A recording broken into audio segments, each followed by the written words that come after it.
Now we're going to prove that the derivative of the sine of x is the cosine of x.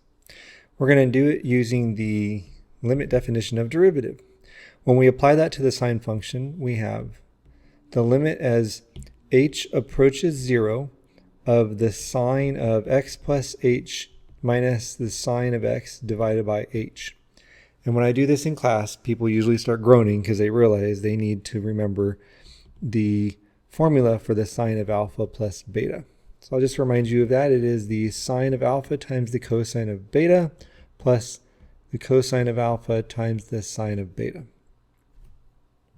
Here what that means for us is that we have the limit as h goes to 0 of the sine of x times the cosine of h plus the cosine of x times the sine of h minus the sine of x, all divided by h. Now I've got two terms that both contain the sine of x. So I'm going to mentally put those terms next to each other, and then I'm going to factor out the sine function from both of those terms. So I have the sine of x times the cosine of h minus 1. So that's where all the blue stuff went. But I still have that other term, so plus the cosine of x times the sine of h all over h. Now I can split up the sum.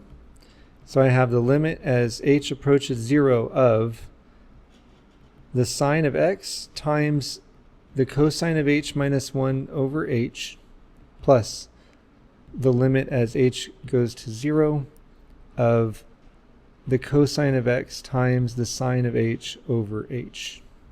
Now I'm going to do some fancy stuff here. As h goes to 0, the sine of x is unaffected. It's constant, and so I can pull that in front of the limit. Likewise, as h goes to 0, the cosine of h is unaffected, so I can pull the cosine out in front of the second term. But now we have these trigonometric limits. You may remember that the limit as h goes to 0 of the cosine of h minus 1 is equal to 0. And that the limit as h approaches 0 of the sine of h over h is equal to 1. Our result is the cosine of x, and that was what we got when we differentiated the sine function using the definition of the derivative. Next up, we are going to look at the derivative formula for the tangent function. And we said earlier that it's the secant squared of x. To prove this, we're actually going to use not the definition of derivative.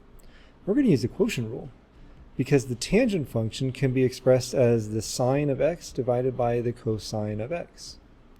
That's a quotient. And here we've got that u is equal to the sine of x, v is equal to the cosine of x.